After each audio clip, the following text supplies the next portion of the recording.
practice. I'm home alone for the first time in weeks. I take the duplicate key I made at the hardware store using the wax impression and head straight to my father's office. The key slides into the lock and turns smoothly. The safe sits in the corner behind his desk, and I know the combination because I memorized it months ago when I watched him open it through the crack in the door. I turn the dial carefully, listening for the clicks. The safe opens on my first try. Inside are stacks of folders organized by year, and I start photographing everything with the prepaid phone Steven gave me. Policy documents with our names on them, claim forms with dates and amounts, spreadsheets tracking payouts over the years, notes in my father's handwriting about which cousins are scheduled next, and how much each fraud should generate. My hands shake so badly that some of the photos come out blurry and I have to retake them. Every sound in the house makes me freeze, expecting my father to walk in and catch me. I spend 20 minutes in that office photographing page after page until I hear a car door slam outside. I close the safe, spin the dial, lock the office door, and run upstairs to my room. My heart doesn't stop racing for an hour. The photos show everything Steven needs to prove the fraud. I spend that night reviewing them on the tiny prepaid phone screen, reading my father's notes about estimated payouts and risk assessments. He wrote down which insurance companies are easiest to fool and which adjusters ask too many questions. There's a whole section about coaching kids on their stories and what to do if someone gets suspicious. I send the photos to Steven using the encrypted messaging app he showed me how to use. The messages take forever to send because the files are so big, but eventually they all go through. Steven responds within an hour, even though it's almost midnight. He confirms this is exactly what they need to build a case. He says the documents prove intent and planning, not just one-time mistakes. He texts that we need to talk about what comes after this, about bringing in law enforcement and what that process looks like. I read his message 5 times before responding that I'm ready to talk. Steven's next message comes Tuesday morning while I'm getting ready for school. He wants to bring in Detective Reese Gibson from the Criminal Fraud Division to explain what a full investigation would involve. He promises the conversation would be off the record at first, just information about what's possible and what protections exist for kids who cooperate. I agree to a phone call, but I tell him it has to be from the school where my parents can't trace it. Steven sets it up for Thursday afternoon during my free period.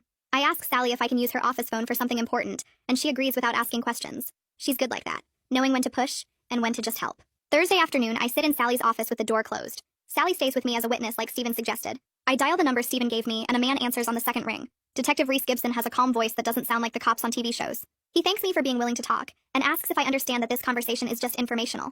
I tell him I understand. Gibson explains that insurance fraud at this scale is a serious crime, usually a felony with prison time. But he also says that kids who were forced or pressured into participating are treated as victims, not criminals. He asks about the evidence I provided to Steven, and confirms it's strong enough to start building a criminal case. He says the documents show clear intent and planning over many years involving multiple family members. The way he talks makes it sound real and scary, and also like maybe there's a way out of this.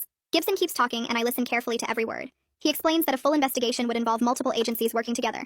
The Insurance Fraud Division would handle the financial crimes. Child Protective Services would get involved because kids were put in danger.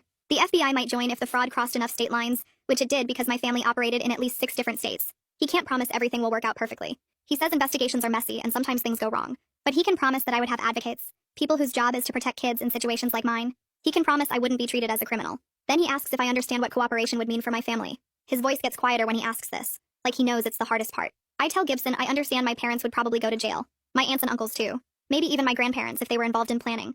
The thought makes me feel sick and relieved at the same time, which doesn't make sense, but that's how it feels.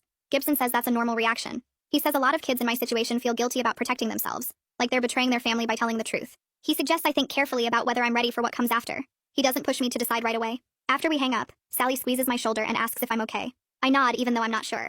She says I'm brave for even considering this, and that whatever I decide, she'll support me. That weekend, my aunt and uncle visit with Lily. She's wearing new clothes and carrying new toys, everything bought with the money from her fraud. She shows me a tablet and a bike and a whole collection of dolls she picked out. My aunt brags about how well Lily handled everything, how mature she was, how she never broke character even when she got scared. Lily smiles and plays with her new things, but I watch her carefully. When my uncle closes the door too hard, she jumps and drops the doll she's holding. When my mother suggests Lily go play in the basement, she makes an excuse about wanting to stay upstairs. She doesn't like being alone in rooms anymore. I notice she keeps checking to make sure adults are nearby. The trauma they made her fake for the insurance payout is becoming real trauma, and she's only 8 years old. That realization makes my decision feel clear. I can't let this keep happening to more kids. Sunday night, I text Steven using the prepaid phone. I tell him I want to move forward with cooperating, but I need to know what happens to kids like Lily and me during the investigation. I need to know if we'll be safe and where we'll live and if we'll still see each other. Steven responds that he'll set up a meeting with a prosecutor who handles these cases. She can explain the process better than he can and answer questions about protective custody and foster placement. The meeting gets scheduled for Tuesday after school at a coffee shop across town, far from anywhere my family might go. Monday night at dinner, my father announces another family meeting for next weekend. He says it's time to discuss business expansion. He mentions that several younger cousins are turning 8 soon, and it's time to bring them into the program. He talks about it like it's a job training opportunity, something positive and beneficial. My mother adds that they've been researching new insurance companies with better policies and higher payouts. She says if they plan carefully, they could generate over $500,000 next year. Everyone at the table nods and smiles. Daniel asks about his cut if he helps train the younger kids. My sister Pia suggests creating a manual with tips and scripts. I sit there feeling desperate and determined. More kids are about to get pulled into this, and I might be the only one who can stop it. Tuesday afternoon, I tell my parents I have a group project meeting at the library. My father offers to drive me, but I say my friend's mom is picking me up. I take 2 buses across town to reach the coffee shop Steven chose. It's a small place with mismatched furniture and local art on the walls, the kind of place where nobody pays attention to other people's conversations. Steven is already there at a corner table. Sitting with him is a woman in her 30s wearing a gray suit. She stands up when I arrive and introduces herself as Rafaela Spears, assistant prosecutor. Sally came with me like she promised, and I'm grateful not to be alone for this. Rafaela shakes both our hands and suggests we sit down. She orders me a hot chocolate without asking if I want one, which feels motherly in a way that makes my chest tight. Steven looks serious but not unkind. Rafaela opens a folder and begins explaining what happens when someone decides to cooperate with a criminal investigation.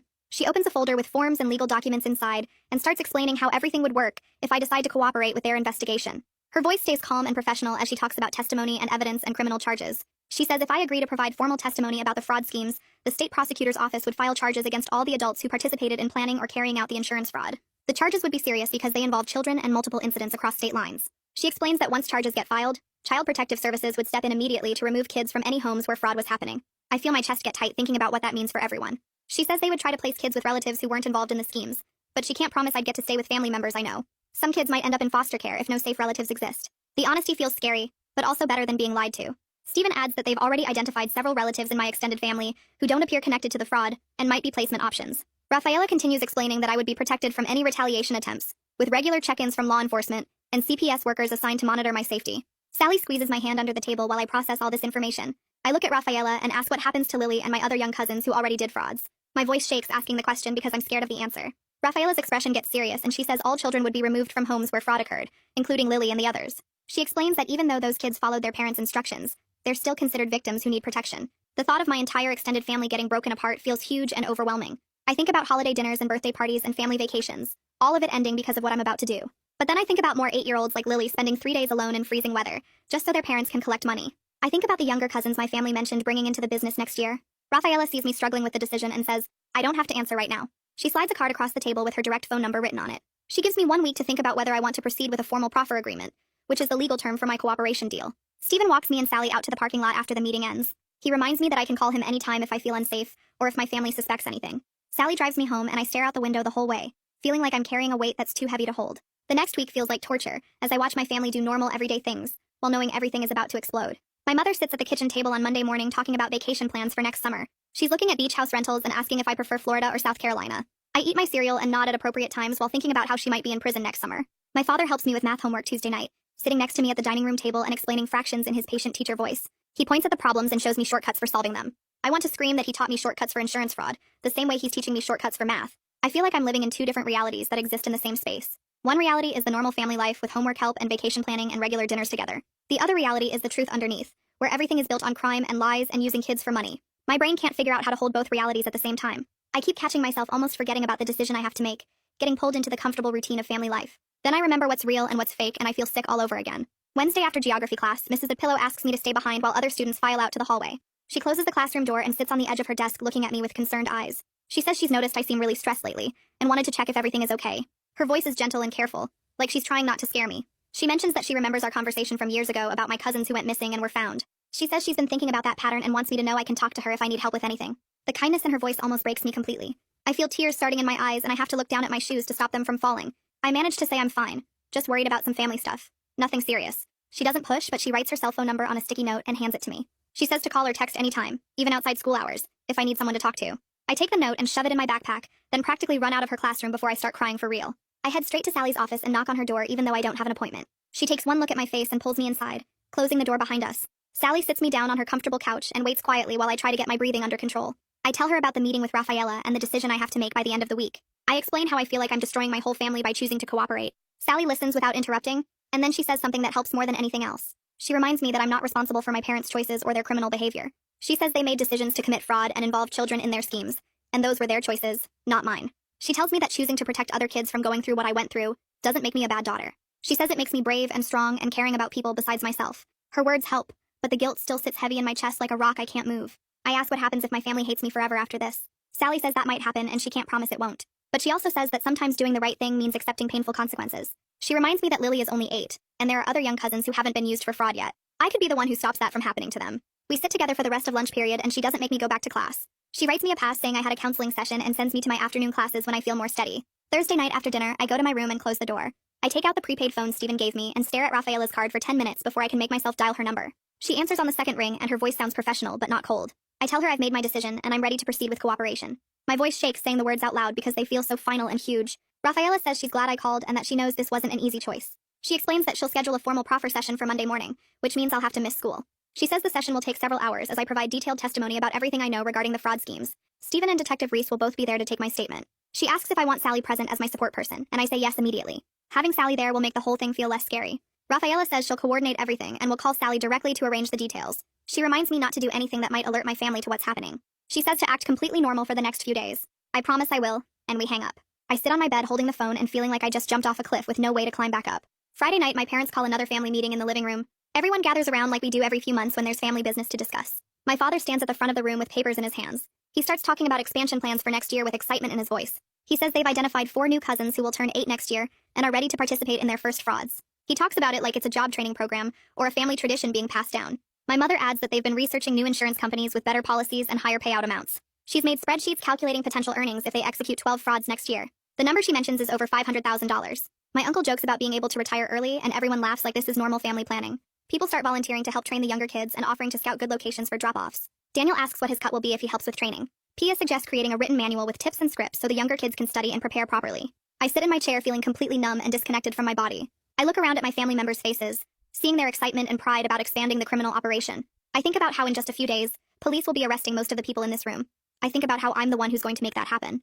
Everyone is smiling and planning and celebrating, and I'm sitting here knowing I'm about to destroy all of it. The meeting ends with my father assigning everyone tasks for the expansion project. I go upstairs to my room and close the door, feeling like I might throw up. Over the weekend, I take out a notebook and start writing down everything I remember about every fraud I witnessed or participated in. I start with Daniel's first fraud when he was 8 and I was 6. I write down the date as close as I can remember it, the location where they left him, how long he was gone, how much money they collected. I move through the years, listing each incident I know about. My own fraud, Lily's fraud, my cousin's frauds. I include every detail I can remember about how the schemes were planned and executed. I write down conversations I overheard about buying policies and filing claims. I list the insurance companies my family used. I note which relatives were involved in planning versus which ones just knew about it. The timeline goes back 10 years and includes at least 15 separate incidents that I know about for sure. There might be more that happened before I was old enough to understand what was going on. Writing it all out makes the scale of what my family has done feel real and horrible in a way it didn't before. Seeing it listed on paper, incident after incident, year after year, makes me realize this isn't just a few bad choices. This is an organized criminal operation that's been running for over a decade. I fill 12 pages in my notebook with details and dates and names. My hand cramps from writing so much. When I finish, I hide the notebook under my mattress and feel exhausted and sad. Saturday night, I'm walking down the hallway to the bathroom when Pia comes out of her room and stops me. She looks at my face closely and asks if I'm okay because I've been acting strange all week. Her voice sounds genuinely worried, not suspicious or angry.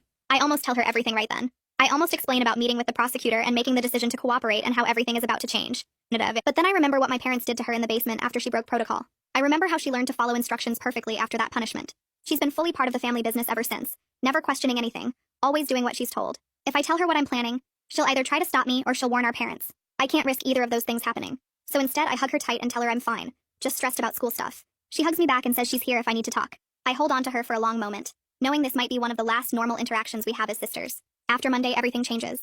After Monday, she'll probably hate me. I let go and tell her goodnight, then go to the bathroom before she can see me start crying.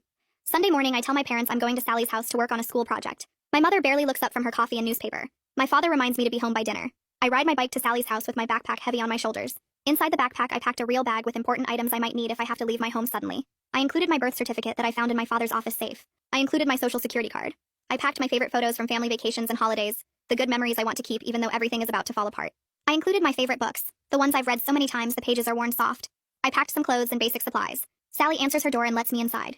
I explain that I need her to hold this bag for me in case something goes wrong and I need to leave my house quickly. She takes the bag without asking questions and puts it in her hall closet. She says it will be safe here and I can come get it whenever I need it. Having my important things stored somewhere else, somewhere my family can't touch them, makes the upcoming week feel slightly less scary. I know that no matter what happens, I have some piece of my life protected and separate. Sally makes me hot chocolate and we sit at her kitchen table not talking about Monday, just being quiet together. When I ride my bike home later, my backpack is empty and light, but I feel like I can breathe a little bit easier knowing part of me is already safe. Monday morning arrives and Sally picks me up at 7, earlier than school usually starts, and drives downtown to the prosecutor's office. The building looks official and serious with metal detectors at the entrance and security guards checking IDs. I show my school ID and they wave me through after checking Sally's credentials. Stephen and Reese wait in a conference room on the 3rd floor, along with Rafaela and another woman who introduces herself as the stenographer, who will record everything I say. The room has a long table, uncomfortable chairs, and a recording device set up in the center.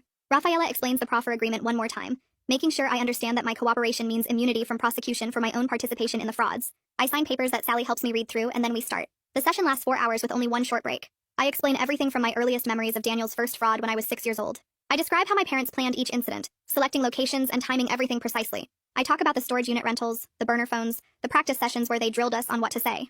I explain the punishment system, how Pia spent months in the basement after calling 911 too early, how that taught the rest of us to follow instructions perfectly. I describe my own fraud at the truck stop in Ohio, the fear and loneliness of those 36 hours, the relief when it ended, and the guilt about taking my cut of the money. Rafaela asks specific questions about policy numbers and payout amounts, and I give her everything I remember, plus what I photographed from my father's safe. Stephen asks about the extended family involvement, so I list aunts and uncles and cousins who participated over the years. Reese wants to know about Lily's 72-hour ordeal, so I explain the special circumstances policy and how her parents plan to leave her longer in colder weather to generate more trauma. The stenographer's fingers move constantly across her keyboard, recording every word. During the break, Rafaela brings me water and a granola bar from the vending machine. She sits across from me and explains that based on my testimony and the documents I provided, they have enough evidence to charge multiple adults with insurance fraud, child endangerment, and conspiracy. She says the fraud charges alone carry 5 to 10 years and the child endangerment adds more time. I ask if I'll have to testify in court, and she says probably not, because most cases like this end in plea deals once defendants see the evidence. She promises that my cooperation means I won't face any charges, that I'll be treated as a victim rather than a participant. The investigation will take several weeks to build properly before they execute warrants and make arrests. They need to coordinate with CPS to have placement ready for all the kids who will be removed from homes. After the session ends, Reese walks with me and Sally to the elevator. He explains that removing multiple children from multiple homes requires careful planning with social services. He estimates 2 to 3 weeks before they're ready to move. I ask if I have to go home during that time, and he says yes for now. But they'll move quickly if I feel unsafe or if my family suspects anything. He gives me his direct cell number and tells me to call immediately if anything changes. Sally drives me to the school for the afternoon classes, and I sit through history and English feeling like I'm watching everything from far away. The next 2 weeks are the strangest of my life. I live my normal routine knowing everything is about to explode. My parents discuss plans for my winter fraud, talking about which truck stops have good security cameras nearby for the fake abduction story. My mother shows me weather forecasts for different locations, trying to pick somewhere cold enough to seem dangerous, but not actually deadly. Pia does her homework at the kitchen table and Daniel practices basketball in the driveway. My extended family texts in the group chat about Thanksgiving plans and Christmas shopping. I read every message knowing that in a few weeks most of these people will be in jail. Stephen sends me updates every few days through encrypted messages on the prepaid phone. He texts that subpoenas were issued for financial records from multiple insurance companies. He tells me they obtained search warrants for 5 different homes. He mentions coordination meetings with CPS to arrange temporary placements. Each update makes my stomach twist with this weird mix of anticipation and dread. Sally checks on me every day, calling me to her office during lunch periods just to make sure I'm okay. I spend those lunch breaks in her office instead of the cafeteria, and she never pushes me to talk, just lets me sit there feeling less alone. Wednesday of the second week, my father gets a phone call during dinner that makes him pause with his fork halfway to his mouth. He listens for a few minutes, asks some questions, then hangs up looking slightly concerned but not alarmed. He tells my mother that the insurance company wants to do a routine audit of our policies, some kind of random quality check. My mother asks if that's normal, and he says it happens sometimes, probably just verifying their records after paying out so many claims over the years. He actually laughs and says they probably want to make sure their good luck customers are legitimate. I keep eating my pasta and pretend to be focused on my food, but inside I'm screaming because I know this is Stephen's unit tightening the investigation. I have to hide every reaction, every sign that I know what's really happening.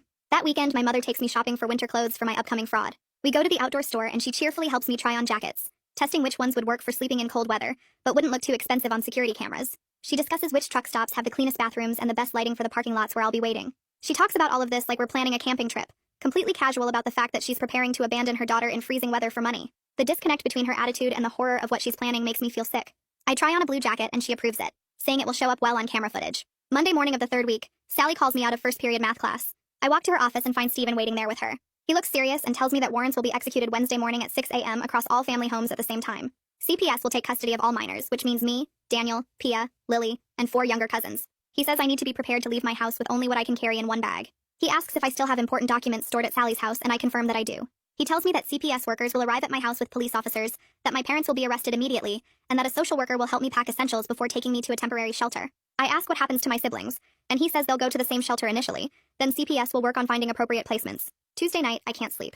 I lie in bed staring at my ceiling, memorizing every detail of my room knowing I might never see it again. I look at the posters on my walls, the books on my shelves, the photos stuck around my mirror, pictures from family vacations to the beach, birthday parties with cake and candles, holiday dinners with everyone smiling, all these normal moments that existed right alongside the crime, all these memories that are real and fake at the same time. Daniel knocks on my door around 10 p.m. to say goodnight, something he rarely does anymore. I get up and hug him longer than usual, holding on tight while he asks if I'm okay. I tell him I love him and he says he loves me too, looking confused by my intensity. I wonder how he'll react Wednesday morning when police break down our door. I wonder if he'll figure out that I'm the one who reported everything, that I'm the reason our family is about to be destroyed. I let go and watch him walk back to his room, and I know that everything changes tomorrow.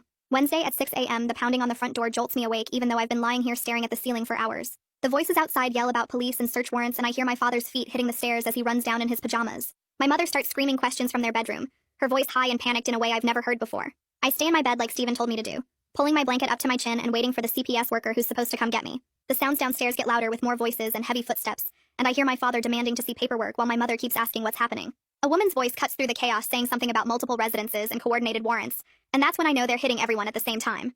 I hear Pia's door open and Daniel asking what's going on, and part of me wants to run out and warn them, but I know that would ruin everything. The footsteps come up the stairs and I hear officers clearing rooms, their voices professional and firm as they move through the house. My door opens and a woman in her 30s steps in with a female police officer behind her, and she introduces herself as Sylvia Contreras from Child Protective Services. She sits on the edge of my bed and explains in a gentle voice that I'm being placed in protective custody for my safety, and that she's here to help me pack some things before we leave. I nod because my throat feels too tight to speak, and she asks if I have a bag ready. I point to my closet where I stashed a duffel bag yesterday, and she helps me add some clothes and personal items while the officer stands by the door. Sylvia asks about homework and school supplies, and I grab my backpack with textbooks and notebooks, moving on autopilot while my brain tries to process that this is actually happening. We walk down the hallway past Pia's room where another CPS worker is helping her pack, and I see the confusion and fear on my sister's face as she watches me go by. The stairs feel like they take forever to descend, each step bringing me closer to the living room where I can hear my parents' voices. When we reach the bottom, I see my father and mother both in handcuffs with officers standing beside them, and the room is full of people in uniforms and suits going through drawers and cabinets. My mother is crying and demanding to know where they're taking us, and my father's face is red with anger as he argues about lawyers and rights. Sylvia guides me toward the front door with her hand on my shoulder, and that's when my father's eyes lock onto mine across the room. I watch his expression change from anger to confusion, to sudden understanding, and his mouth opens slightly as he realizes what I've done. He knows I'm the one who reported everything, that I'm the reason police are in our house taking his children away. The look on his face makes me feel sick and relieved at the same time, and I have to look away as Sylvia leads me outside to her car. The morning air is cold, and I can see other CPS vehicles parked along the street, and I wonder if my aunts and uncles are being arrested right now too. Sylvia opens the back door of her sedan and I climb in, setting my bags on the seat beside me while she gets in front. As we pull away from my house, I look back and see Daniel being escorted out by another worker, and the last thing I see is my mother's face in the window watching us leave. The drive to the shelter takes about 20 minutes through early morning traffic, and Sylvia talks to me in a calm voice about what happens next. She explains that the shelter is temporary, that they'll work on finding a more permanent placement soon, and that I'll be safe there with other kids in similar situations. When we arrive, the building looks like an old school that's been converted into housing, with brick walls and small windows and a chain-link fence around the property. Sylvia walks me inside where a staff member checks us in, and then we go down a hallway to a large room with several beds and lockers. Two younger kids are already sitting on beds near the window, and when they turn around, I recognize them as my cousins from my uncle's family. Before I can process that, another door opens and Lily runs across the room toward me, her face streaked with tears. I drop my bags and catch her as she crashes into me, her small body shaking as she sobs into my shoulder. I hold her tight while Sylvia explains that we're all safe now, that our parents can't hurt us anymore, and that everything is going to be okay. The shelter feels nothing like home with its plain white walls and industrial furniture, and the smell of cleaning products and the reality of what I've done starts sinking in for real. I'm not going back to my room with my posters and my books, not eating dinner at our kitchen table, not sleeping in my own bed tonight. This institutional space with its hard floors and fluorescent lights is my life now, and I have no idea what comes next. Over the next few days, I meet with so many people that their faces start to blur together. Rafaela comes with Reese and a lawyer named Daniel Simmons, who explains that he's been assigned to represent my interest in the CPS case. They sit with me in a small conference room at the shelter and lay out what happened during the raids. My parents and 6 other adult relatives were arrested and charged with multiple counts of insurance fraud, child endangerment, and conspiracy. The evidence I provided was crucial for getting the warrants, and the searches turned up even more documentation that my father kept in his home office safe. Financial records showing payouts over 10 years, detailed plans for future frauds, even notes about which kids were scheduled next. Rafaela explains that the prosecutor's office is building cases against all the adults involved, and that my cooperation means I won't face any charges for my own participation. Daniel asks how I'm holding up and if I feel safe at the shelter, and I tell him I'm okay, even though I don't really know if that's true. Reese mentions that my siblings are at the same shelter and that Daniel has been asking about me, but I'm not ready to face him yet.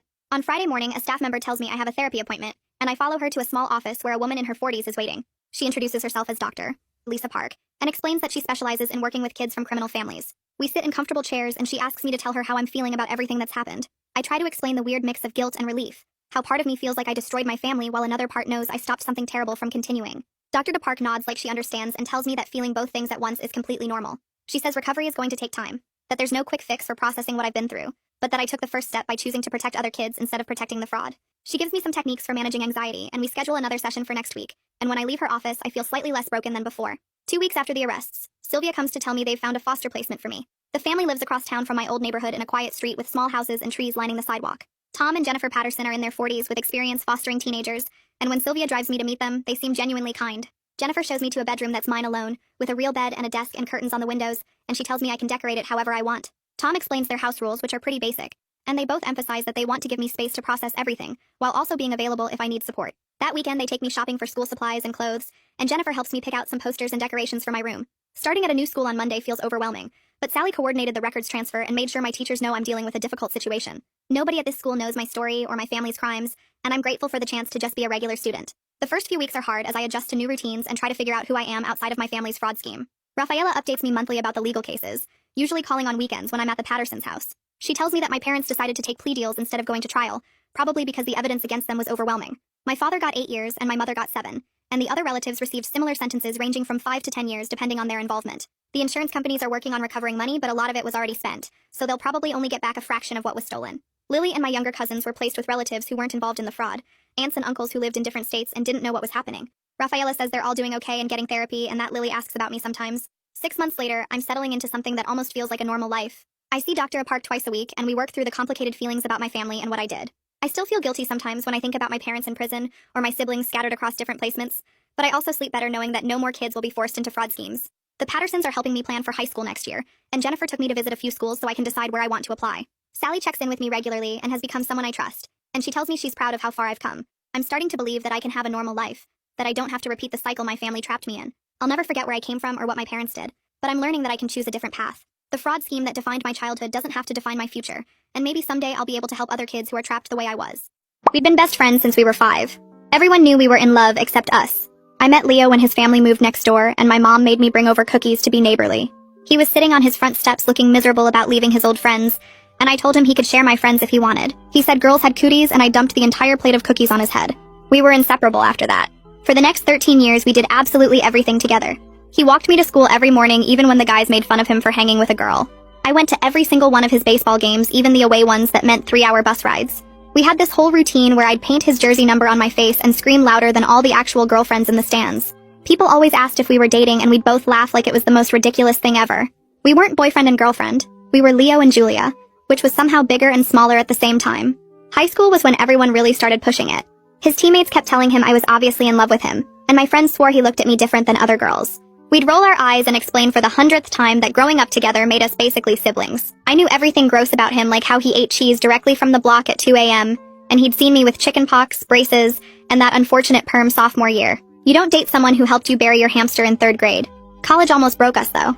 He got into State University for engineering, and I went to the art school 40 minutes away for graphic design. The first month was brutal. I'd call him crying because my roommate was psycho, and he'd drive over at midnight to bring me soup when I got sick. He'd text me during lectures because his lab partner kept hitting on him, and he didn't know how to make her stop without being mean. We made this pact to have dinner together every Sunday no matter what. Sometimes that meant meeting halfway at this crappy diner that had terrible food, but was exactly 20 minutes from both schools. Those Sundays kept me sane. Junior year, everything changed when Leo started dating this girl named Becca from his program. She was smart and pretty and actually really nice, which made it worse somehow. For the first time in 16 years, Leo had someone else who came first. He still made Sunday dinners, but now he'd spend half the time texting her. When I called upset about failing a project, he was at her place and couldn't talk long. I told myself this was good and normal, and I was happy he found someone. I started dating too. This guy Daniel from my painting class who was sweet and funny, and absolutely not Leo. The 4 of us would go on these awkward double dates where everyone was trying too hard to make it work. Becca would ask how long Leo and I had been friends, and then comment how cute it was, like our friendship was some novelty. Daniel kept trying to compete with inside jokes he didn't understand. Leo and I couldn't even look at each other properly because it felt like betraying the people we were with. Everything exploded senior year when Becca got accepted to grad school in California and wanted Leo to move with her after graduation. She gave him this whole speech about how it was time to leave childhood things behind and start their real life together. The childhood thing was me. Leo told me about it during our Sunday dinner, and I said he should absolutely go because Becca was amazing, and California had great engineering jobs. He stared at me for the longest time, then said, yeah, I was right. That night, I went back to my dorm and cried until my roommate threatened to call health services. Daniel broke up with me 2 weeks later, saying I was clearly in love with someone else, and he deserved better than being second choice. I wanted to argue but couldn't, because some part of me knew he was right, even if I'd never admitted it. The week before graduation, Leo showed up at my apartment at 3 a.m., which wasn't unusual, except he was completely sober and looked destroyed. He said he'd ended things with Becca because she asked him to choose between California with her or staying near me, and he couldn't do it. I told him he was an idiot for ruining his future over a friendship, and he said that was the problem. I wasn't just his friend and hadn't been for years. Then he kissed me. I pulled back from the kiss, and my whole body felt like it was shaking. Leo was staring at me with this look on his face that was scared and hopeful at the same time, and I couldn't breathe right. We just crossed a line that we could never uncross, and I knew it. My brain was trying to find the perfect thing to say, but all that came out was asking if he really broke up with Becca for me. He nodded like it was the most obvious answer in the world, and I felt my stomach flip. We sat there on my apartment steps, not touching, just looking at each other, and I could hear my heart beating in my ears. His hair was messy, and he had this tired look around his eyes like he hadn't slept in days. I wanted to kiss him again and run away at the same time. We ended up going inside and sitting on opposite ends of my couch because I was too scared to be close to him. The whole night we just talked without touching at all. Leo told me he'd been in love with me since sophomore year of high school when I showed up to his baseball game with the flu because I'd promised I'd be there.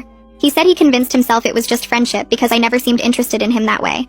I sat there listening and feeling like an idiot because I'd spent years telling everyone we were basically siblings, when apparently we both knew better. When it was my turn, I admitted that Daniel was right about me being in love with someone else. I told Leo I just couldn't admit it was him until he kissed me tonight. We talked until the sun started coming up through my window, and at some point we both fell asleep on the couch with our feet almost touching in the middle. Raina came home the next morning and found us like that, fully dressed and passed out. She took one look at us and started demanding to know what happened. I was still half asleep when I told her Leo and I kissed, and she actually screamed so loud my neighbor banged on the wall. She kept saying everyone had been waiting for this since we were kids and she knew it would finally happen. Her reaction made the whole thing feel real in a way that scared me, because now other people knew, and there was no taking it back. Raina made us coffee and sat there grinning while Leo and I avoided looking at each other. She asked when our first date was, and I realized we hadn't even talked about what this meant. Leo left to go change clothes and Raina told me I looked happy and terrified, which was exactly right.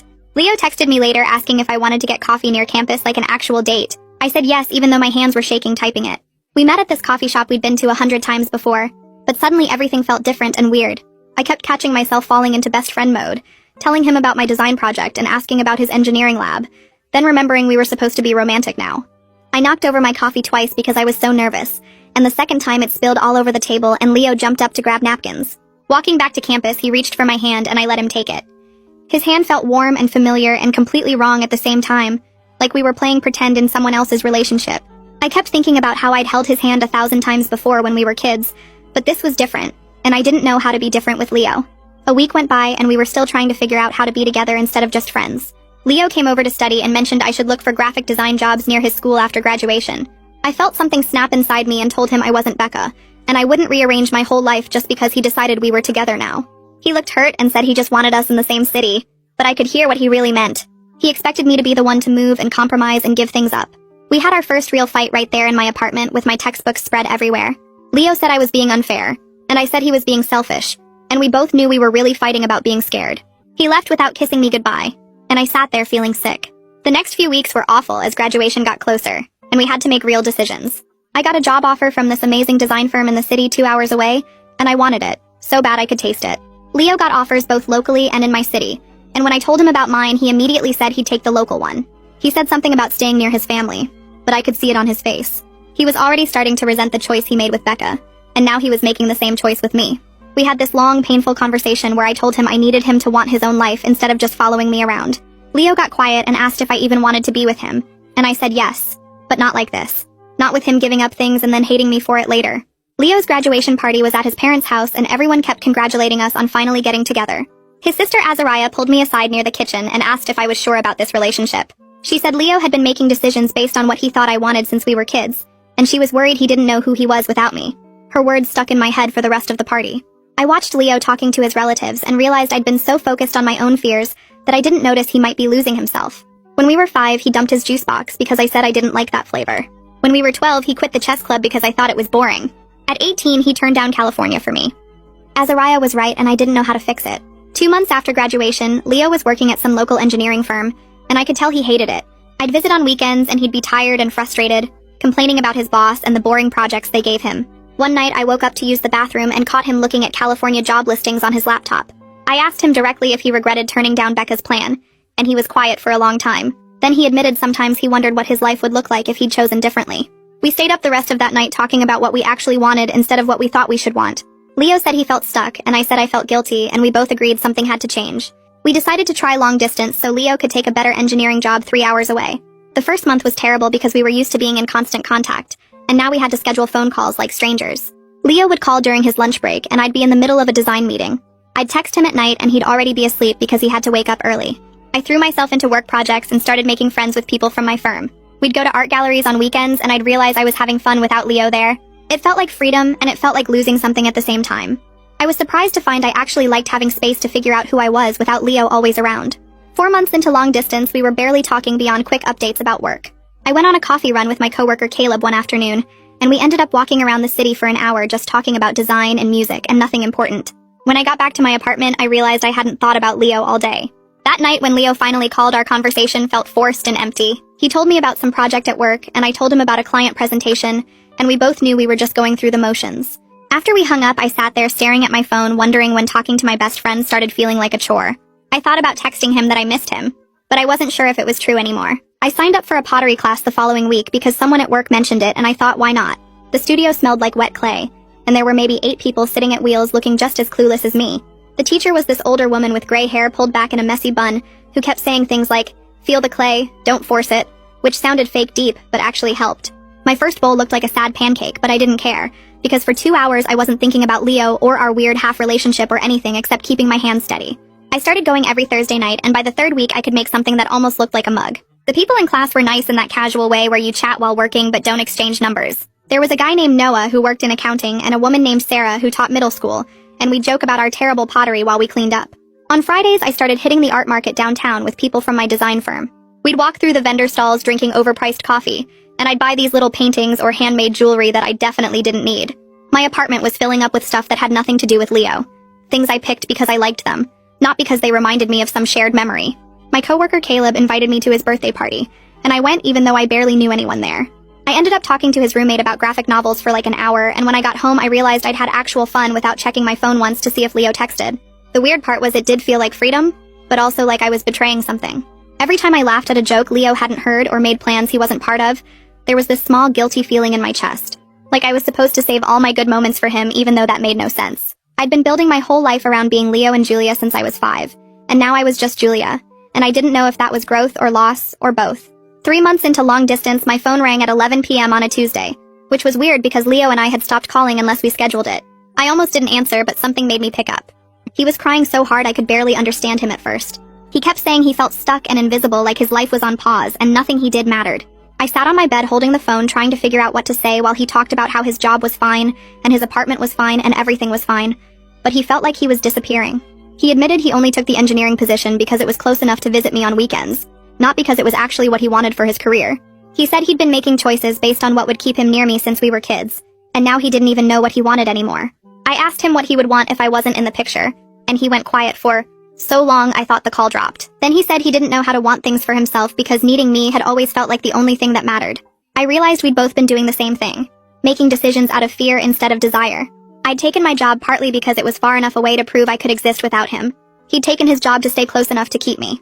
We were both so scared of losing each other that we'd stopped building actual lives. After we hung up, I lay in bed staring at the ceiling thinking about how loving someone shouldn't mean putting your whole life on hold, but somehow that's exactly what we'd done. 6 months after graduation, we had the breakup conversation over video chat.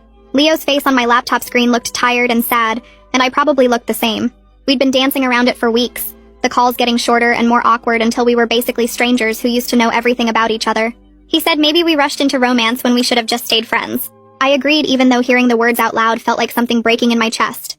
We talked about how we'd gone from best friends to couple without figuring out how to be both, how we'd assumed our history meant we could skip steps, but that's not how it works. Leo said he needed time to figure out who he was without me, and I said I needed the same thing. We decided on a real break with no contact for a while. Not the fake kind where you still text every day pretending you're giving space. When we hung up, I closed my laptop and sat there for a minute just breathing. Then I started crying and couldn't stop.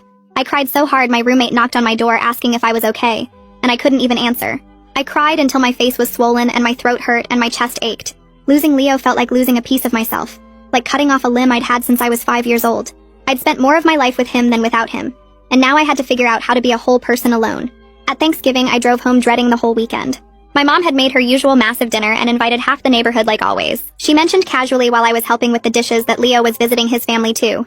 My stomach dropped and I spent the rest of the night hyper-aware of every car sound outside. I kept looking out the window at his parents' house next door like I was 15 again, waiting for him to come over. Saturday, I barely left my room because I was terrified I'd run into him getting mail or taking out trash. Sunday morning, I woke up early and made myself coffee in the kitchen. I looked out the window and froze because Leo was sitting on his front steps. He was just sitting there in a hoodie and jeans staring at nothing. When he looked up and saw me through the window, our eyes met and I couldn't move. He looked different somehow. More solid and real than he'd been on our video calls, like he'd grown into himself in the months we'd been apart. I stood there holding my coffee mug trying to decide what to do, and then he raised his hand in this small wave. Before I could think about it, I grabbed my jacket and went outside. We ended up talking for 4 hours on his front steps like we used to when we were kids. At first it was awkward, both of us being too polite and careful with our words. Then he told me about his therapy sessions, and I forgot to be nervous. He said his therapist had helped him realize he'd been afraid to want things for himself because he thought needing me made him weak. He'd spent so many years being the person who took care of me that he'd forgotten how to let himself need anything. I told him about my pottery class and the art markets and how scared I'd been that building a life without him meant I didn't love him anymore. I admitted I'd pushed him away because I was terrified of becoming Becca, of being the person who made him give up his dreams. He said he understood that now, that we'd both been so afraid of the wrong things that we'd run from the right ones. We talked about our jobs and our friends and all the things we'd done in the past 6 months. It felt like being best friends again. That easy, comfortable way we used to talk before everything got complicated. But it also felt different because we weren't pretending anymore. We weren't trying to force something or hide from something. We were just Leo and Julia figuring out who we'd become. Leo pulled out his phone and showed me a job offer he'd gotten in my city. It was with a really good engineering firm working on projects he actually cared about. He said he'd interviewed for it a month ago, without telling me because he needed to know he was making the choice for himself. He was taking the position regardless of what happened with us because it was what he wanted for his career, not because of me. Something shifted in my chest when he said that. For the first time since we were 5 years old, Leo had made a choice that was truly his own. He wasn't following me or staying close or sacrificing anything. He was building his life and I just happened to be in the same city. I asked him what this meant for us and he said he didn't know, but maybe we could figure it out. He said he wanted to try again but differently this time, without all the fear and guilt and history weighing us down. I realized I wanted that too. I wanted to see who we could be when we were both whole people choosing each other instead of needing each other. We agreed to start over slowly when Leo moved to my city in January. We'd date like normal people instead of assuming our 16 years of history meant we could skip steps. Our first official date was at this coffee shop near my apartment that I'd been to 100 times but never with him. Leo showed up with flowers, which was so formal and weird that we both laughed. We ordered drinks and sat at a tiny table by the window, and it was awkward in the best way. We were trying to be romantic but kept falling into best friend mode, then catching ourselves and trying again. He told me about his new job, and I told him about a design project I was excited about. When he walked me home, he kissed me goodnight at my door, and it felt completely different from that first desperate kiss in my apartment. This one was intentional and careful and less scared, like we both knew what we were doing this time. The next 6 months were hard work. We had to learn how to be a couple while also being separate people, and it didn't come naturally. We fought about making time for each other versus our own friends. I had to resist the urge to fall back into our old patterns where we did everything together. Leo had to learn to tell me when he needed space instead of just disappearing for days. We had this huge fight in April because I made plans with my pottery class friends on a night Leo wanted to see me.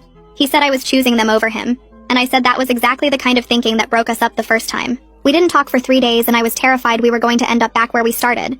But then he called and apologized and said his therapist had helped him see he was falling into old fears. We talked it through and figured out a better way to handle scheduling conflicts. Slowly we found a rhythm where we could be close without losing ourselves.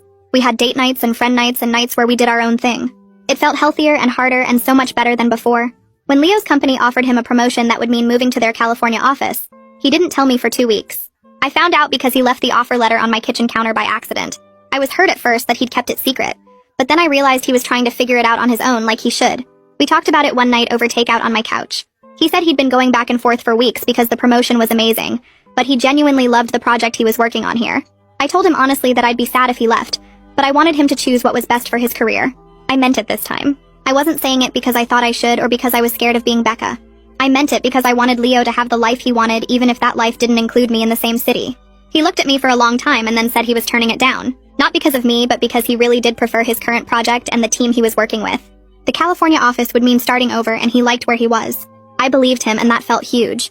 2 years after that first kiss, we were at the same diner where we used to have Sunday dinners in college. The food was still terrible, but we kept coming back because it was ours.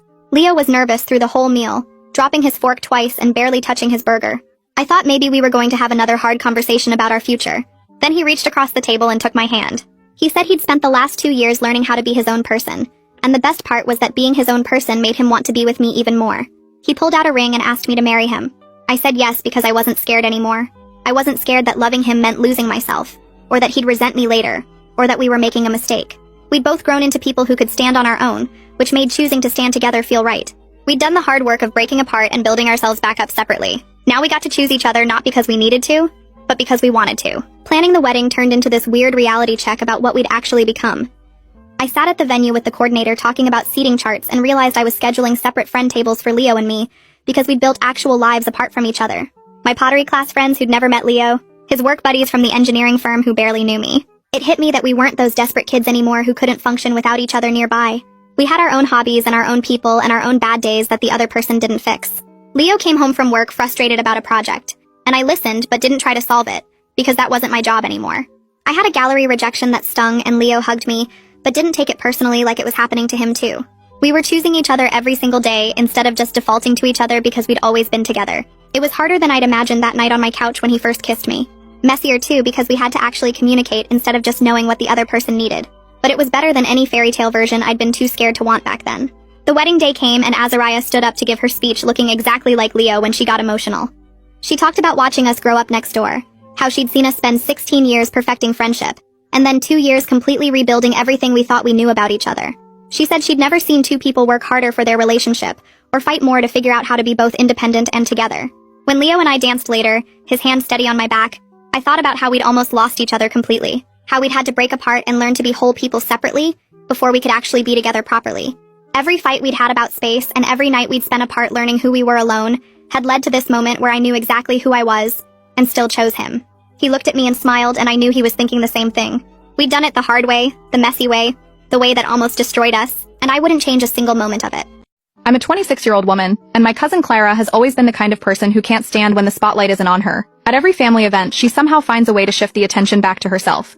If someone is talking about a new job, suddenly she's had that job before and knows all about it. If someone starts a new hobby, Clara will loudly announce that she's been doing it for years, even if you know she just Googled it the night before. It's been like this for as long as I can remember, but most people just roll their eyes and let her carry on because it's easier than arguing. I've been with my boyfriend Daniel for 2 years now. He's nothing like the kind of guys Clara usually brings around.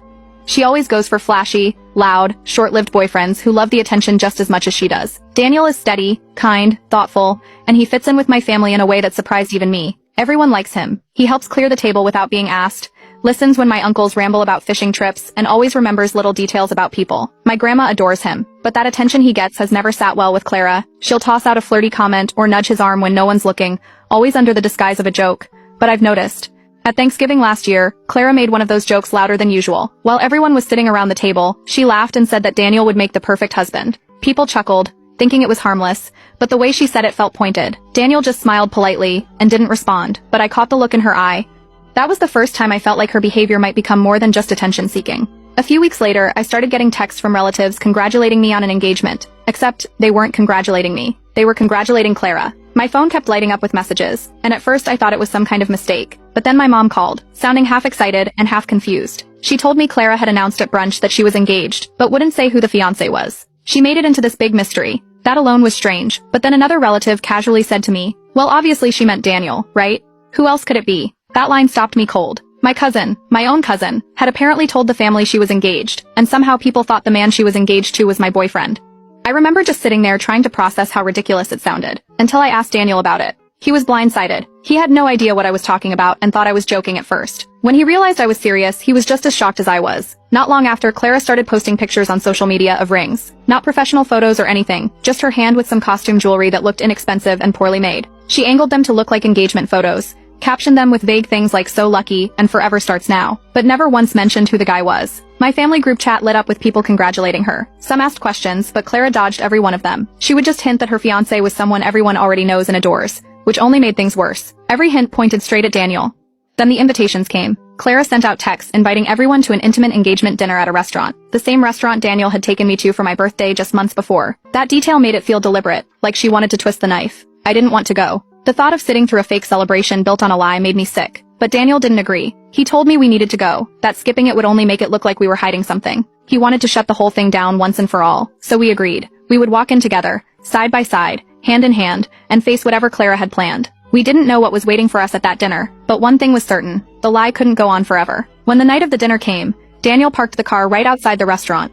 It was one of those places with soft lighting spilling onto the sidewalk, candles already glowing through the windows. The moment we stepped out, hand in hand, I could feel eyes on us before we even walked through the doors. A couple of relatives were gathered in the entryway, and their expressions shifted instantly when they saw us together. One of my cousins actually blinked like he was trying to make sure he wasn't seeing things. Inside, the restaurant was buzzing. The staff moved quickly between tables, balancing trays of drinks and plates. Clara had picked a long dining room with a row of tables pushed together to fit everyone. Right at the end, where the best view of the room was, sat Clara. She was dressed in a white cocktail dress that looked one shade away from a wedding gown. A wide grin plastered across her face as she leaned toward the guests around her. She looked every bit like a bride holding court, until she spotted us. Her smile faltered mid-laugh. For a moment she froze, one hand suspended near her glass. The pause was brief but noticeable. Then she forced out a laugh, louder than before, pretending nothing had changed. But the shift in the room was immediate. Heads turned, conversations dropped into whispers, and people's eyes darted between Daniel and Clara like they were watching a storm about to break. We walked forward. Daniel didn't rush. He kept his grip firm in mine, shoulders squared, calm as ever. Clara's mother was the first to react. She stood up from her seat halfway down the table and rushed toward us with exaggerated excitement. Her voice carried across the whole room as she congratulated Daniel in a way that made it clear who she thought he was supposed to be standing beside. The timing couldn't have been worse. Everyone heard it. Daniel didn't flinch. He waited until the room quieted, and then, in a steady voice that carried without needing to be loud, he introduced himself as my boyfriend of 2 years. There was no anger in his tone, no raised voice, just clear words that landed heavily in the silence. The effect was instant. The chatter stopped. A few glasses clinked against plates as people set them down too quickly. Across the table, Clara's hand was resting on the surface, and that's when I noticed her ring. It wasn't subtle. She kept adjusting her fingers, angling the light so it caught on the cheap, shiny band. It didn't look like an engagement ring. It looked like something bought last minute from a fast fashion store, slightly too big for her hand. The stone wobbled as she fidgeted with it. One of my uncles broke the silence without meaning to. His voice carried from a few seats away, asking who exactly the fiancé was supposed to be. The question rippled down the table. Heads turned. People shifted uncomfortably in their chairs. Clara's grin faltered again. She laughed nervously and muttered something about her real fiancé being delayed at work. She didn't even try to give details. A few cousins exchanged looks. One of them raised an eyebrow, another leaned back with arms crossed. They didn't say anything, but the skepticism was plain. No one outright challenged her, but the silence that followed was louder than words. Daniel guided me toward 2 empty chairs placed directly across from Clara at the head of the table. He pulled mine out first, letting me sit before he took his. From where we sat, Clara couldn't avoid looking at us. Every time her eyes drifted to Daniel, she caught sight of me beside him. The waiter came around then, setting down glasses of champagne for a toast. Only half the table lifted their glasses. The rest hesitated, their eyes bouncing between Clara and the empty space where her supposed fiancé was supposed to sit. The clinking was uneven, the energy strained. Clara's father stepped in, trying to patch the cracks. He leaned forward and asked when the wedding would be taking place. The question caught Clara mid-sip, and she almost spilled her drink before blurting out a date 6 months away. It was quick, almost too quick, like she'd been holding a backup excuse ready. But then someone asked where the venue was, and her face tightened. She stumbled over her words, naming a place that didn't even make sense for the size of the family. Another cousin pressed for details, and she dodged the questions by waving her hand and laughing about working out the kinks. I stayed quiet for most of it, watching the room unravel around her. At one point, I leaned toward Daniel and mentioned a trip we had taken together, describing the restaurant we'd been to, and how Daniel had insisted on ordering dessert even though we were full. The memory slipped naturally into the conversation, but it wasn't just for the story. It was a reminder to everyone listening of the history Daniel and I actually had together. Clara heard it too. Her hand tightened around her champagne glass until her knuckles turned pale. The rest of the night unfolded under that heavy tension. The clink of cutlery against plates sounded louder than normal. Conversations broke into small clusters, some people whispering at one end of the table while others stared openly at Clara's empty chair beside her. She kept her smile plastered on, but it never reached her eyes again. Each question, each sideways glance chipped away at her performance. By dessert, the energy in the room had shifted completely. The celebration Clara tried to stage had turned into something else entirely. It was no longer about her engagement. It was about the giant hole in her story, the one she couldn't patch no matter how much she laughed or waved it off. And through it all, Daniel never once let go of my hand. By the time the entrees were cleared away, the empty chair beside Clara had become the loudest thing in the room. Every few minutes, someone's eyes flicked toward it, waiting for a man to appear. The minutes stretched, and it became obvious. No fiancé was showing up. The tension grew heavy enough that finally one of my cousins cracked a joke about Daniel being in 2 places at once. The words landed like a stone in water. Some people forced out nervous laughter. Others stared down at their plates, but the implication hung there. Everyone knew who the fiancé was supposed to be. Clara tried to laugh along, but it came out sharp and brittle. She pushed her plate away even though she'd barely touched her food and excused herself from the table. The click of her heels faded down the hallway toward the bathrooms. A hush followed her departure, broken only by the clinking of glasses and low murmurs. I waited a minute before getting up. I didn't announce where I was going. I just slipped away and followed. The hallway outside the restroom was empty, but Clara's voice carried through the thin door. She was snapping into her phone, sharp words spilling out about keeping the story straight and making sure nobody slips up. There was no trace of her dinner party charm left in her tone. It was raw panic. When the door opened suddenly, she nearly collided with me. Her eyes widened, then narrowed just as fast. She didn't bother pretending. She accused me right there in the hallway of ruining everything, of showing up just to humiliate her. The words came rapid, like she'd been rehearsing them. I kept my voice steady. I told her there was nothing to ruin. She had built this entire spectacle on Daniel's name, and the cracks were already showing. She fired back that she only borrowed his name for a little attention, that it wasn't supposed to go this far, that everyone would have moved on if I hadn't come. She actually called it harmless. I reminded her that people in the room genuinely believed Daniel was her fiancé. They had congratulated her, toasted her, even started planning around her lie. That wasn't harmless anymore. It was spiraling. For the first time that night, she didn't have a snappy comeback. She just glared at me, jaw tight, before brushing past and storming back toward the table. When we returned, the air was brittle. Clara slid into her chair and immediately launched into damage control. She laughed too loudly, waved her hand, and told everyone it was a big misunderstanding. She claimed she never once named Daniel, that people were twisting her words. A few heads nodded uncertainly, but most looked unconvinced. Daniel set his glass down firmly, and spoke just loud enough to cut through the room. He reminded everyone of Clara's Thanksgiving comment, the one where she had joked, in front of the entire family, that he would make the perfect husband. The silence that followed was heavier than before. Faces shifted. Several relatives who had chuckled at that joke back then were now piecing together the thread from that moment to tonight. An aunt, sitting 2 seats down, suddenly sighed and admitted she had already bought Clara an engagement gift. She looked down at the tablecloth, visibly upset that she'd wasted her money and her emotions on what was starting to look like a fabrication. Clara's smile froze, the corners twitching as if she didn't know whether to laugh or cry. Her father muttered something under his breath, loud enough that most of the table heard. It wasn't the first time, he said. Not the first time Clara had manufactured drama and dragged the family into it. His voice carried a mix of frustration and resignation. Across the table, Clara's siblings sat stone still, eyes downcast, cheeks flushed red. None of them jumped in to defend her. The evening unraveled from there. Conversation splintered into hushed tones. A couple of relatives pushed back their chairs and left quietly, murmuring about early mornings and long drives, though the discomfort was obvious. The clink of silverware dulled, laughter vanished, and all that remained was a heavy awkwardness. Clara kept trying to pull it back with forced stories and bright smiles, but no one was buying it anymore. When the check finally came, it was almost a relief. People scattered, leaving behind half-finished glasses and untouched plates. Clara lingered at the table, her hands tight around her phone, her face pale but still set in a brittle smile. That night, after Daniel and I got home, my phone lit up with a long text from Clara. The paragraph stretched on, filled with accusations. She wrote that I had stolen her moment, that I had walked in holding Daniel's hand just to destroy her. She claimed I was jealous, that I couldn't stand to see her happy, that I humiliated her in front of the entire family on purpose. The words blurred together into one long rant, but the message was clear. In her mind, none of it was her fault. The morning after the dinner, my phone wouldn't stop buzzing. Missed calls stacked up from my mom, one after the other. By the time I called her back, she was already mid-question, demanding to know what had happened the night before. She had heard pieces, whispers from relatives who left early, mentions of Daniel, mentions of Clara walking out red-faced, but not the whole story. I laid it out for her. Clara had staged an entire engagement dinner with Daniel as the implied fiancé. She had paraded around in white, dropped hints, and leaned on that ring until the lie cracked wide open in front of everyone. My mom went quiet on the other end of the line. Then she admitted Clara's parents were furious. Not at Clara for spinning the lie, but at me for embarrassing her. According to them, if I hadn't shown up, Clara wouldn't have been embarrassed in front of everyone. Later, when the heat of her first reaction faded, my mom spoke softer. She admitted she didn't actually believe Clara's story herself. She had seen her daughter's antics before, but she felt trapped between keeping peace with Clara's parents and acknowledging the truth. Her words hung in the air. Stay neutral, don't make it worse. Meanwhile, the cousins were anything but neutral. By lunchtime, a brand new group chat had sprung up. Its name? Phantom Fiancé. The chat blew up with memes, jokes, and sarcastic takes about Clara's invisible groom. Someone posted a picture of an empty chair with a champagne glass and wrote, "Sorry I'm late, traffic was terrible." Another cousin joked about Clara marrying a ghost. The humor spread fast, and it was clear, Clara's attempt to be the center of attention had turned her into the punchline. But not everyone laughed. A few relatives reached out to me privately. Some thanked me for walking in with Daniel and setting the record straight, saying it cleared the confusion before things went too far. Others were not so kind. One message scolded me for making a scene, insisting I should have stayed away to avoid drama. Apparently the blame was easier to throw at the person who disrupted the lie than the one who created it.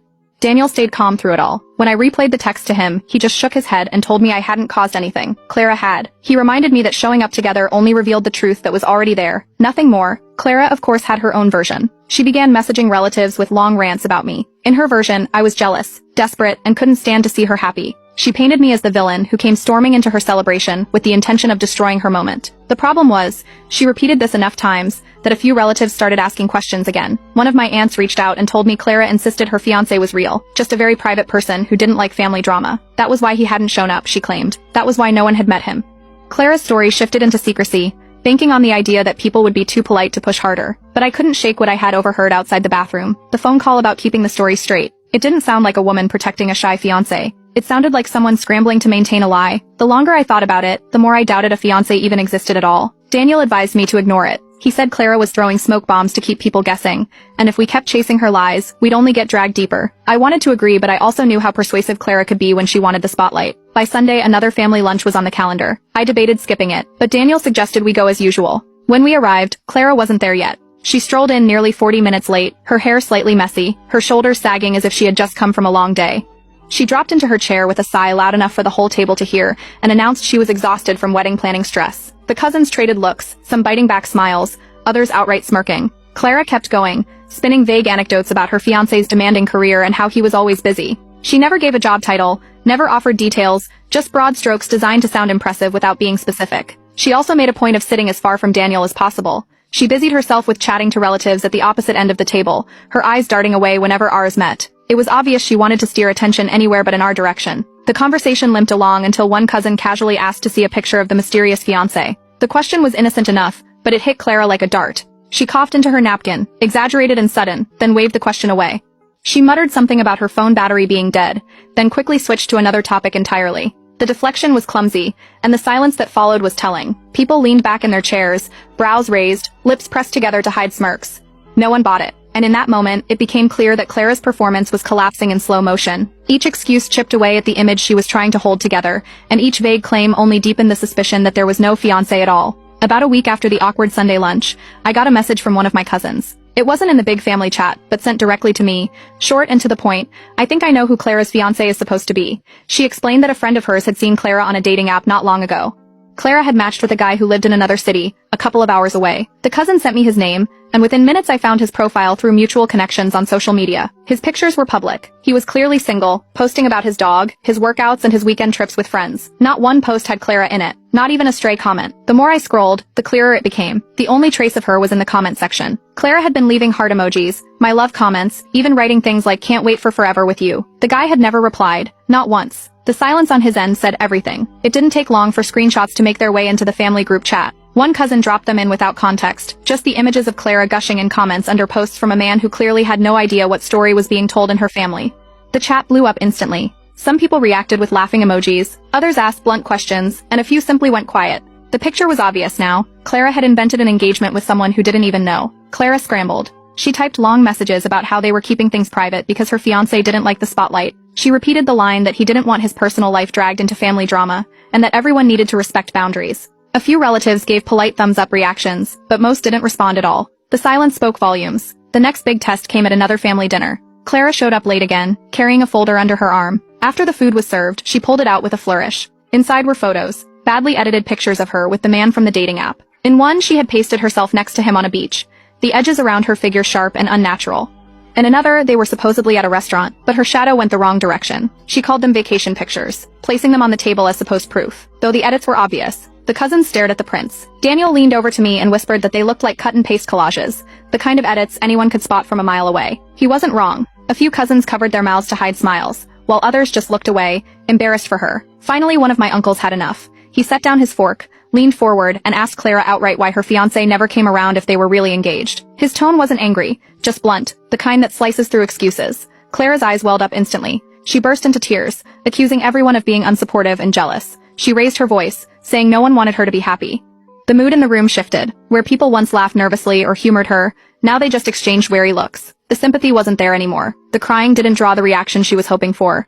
The exhaustion was written across everyone's faces. That night, after the dinner ended, Clara sent a long message to the entire group chat. She declared that she and her fiancé had decided to distance themselves from family events because of the toxic negativity. She ended it with a line about choosing happiness and protecting her relationship. A few relatives sent short replies wishing her well, but most ignored it. To me, it was obvious what she was doing. If she stopped showing up, she wouldn't have to keep proving the lie. With distance, maybe people would forget or stop asking questions. It was a stalling tactic. But a few days later, the plan backfired. The man himself messaged one of my cousins.